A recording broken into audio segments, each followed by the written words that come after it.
even for a moment, without consciously knowing who I was calling out, without knowing she in fact was incarnated here on earth as our Amma.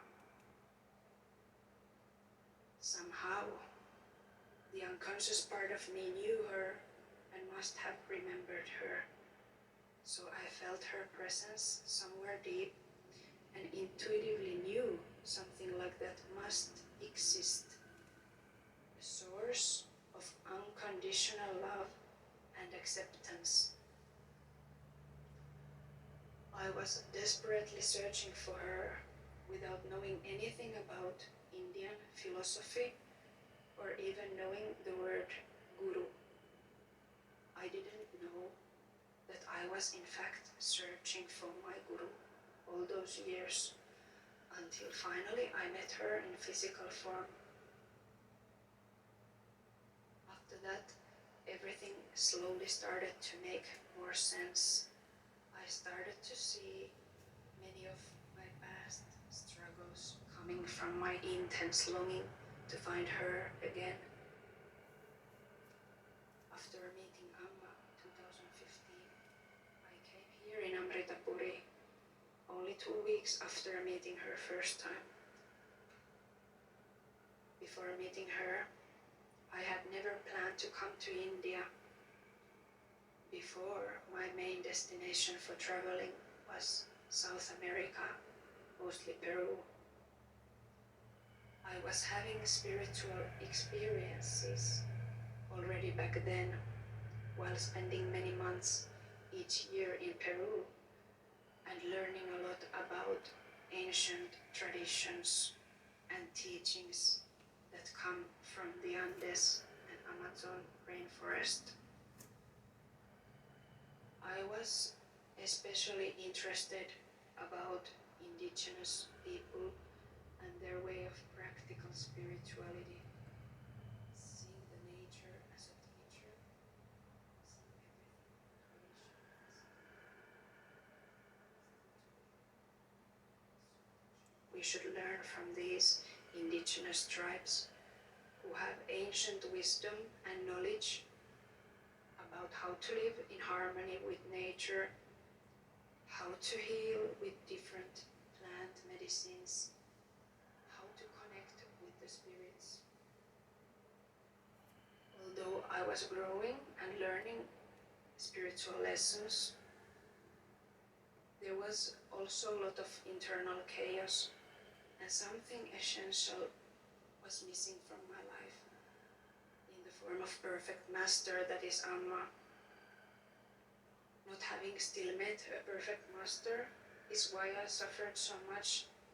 I was unable to find real peace in my life during the years traveling in South America. I was looking for real, unconditional love. Love that is not selfish. Love that has no boundaries. It's so hard to find real love in this world. But in my heart, I didn't lose hope that this kind of love exists.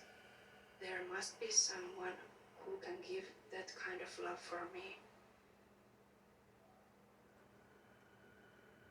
I feel a big part of my internal suffering was also some kind of karmic debt that the universe was starting to demand me to pay back for so many mistakes I have done in this and previous lives.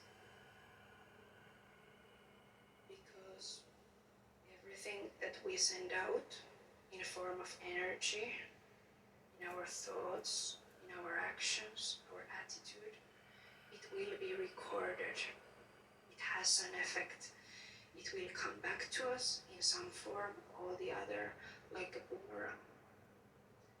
The reason we don't sometimes believe in law of karma is that the result of what we think and what we do is not always coming back as so immediate and obvious ways we would imagine. nothing is meaningless. Even a second of our lives doesn't pass by without being recorded somewhere in our consciousness. Amma has said, all our thoughts pass through her, so we should be so aware what we think. Observe our thoughts carefully. Thoughts are not only thoughts, they are energetical objects. They will reach enlightened masters like Amma. Together with our thoughts, we are creating this energetical collective field. It has a great impact to us and those around us. To become liberated from mind and the thoughts, first, we need to go through a process of observing the quality of our thoughts, then transforming all the negative thoughts into positive ones. Then our positive or sattvic thoughts eventually will also slow down and quiet until finally we can go beyond all gunas and polarities. Finally, we can go beyond our thoughts completely so that the mind becomes completely still. Liberation from the mind starts only when we understand the burden of our minds.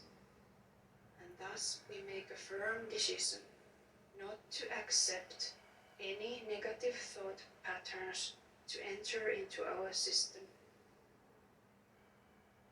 So every time when we see something that seems to be negative, we should quickly be alert and change our perspective. We should try to see at least something positive in the person or in that situation that first we observed as something negative. If we are not able to find anything positive, anything good, we can at least be neutral, not let ourselves to express the initial negative reaction that was about to come. This way we can stop hurting others and creating problems for ourselves to a great extent. After meeting Amma, I felt she was able to remove a huge part of my karmic debt from my shoulders.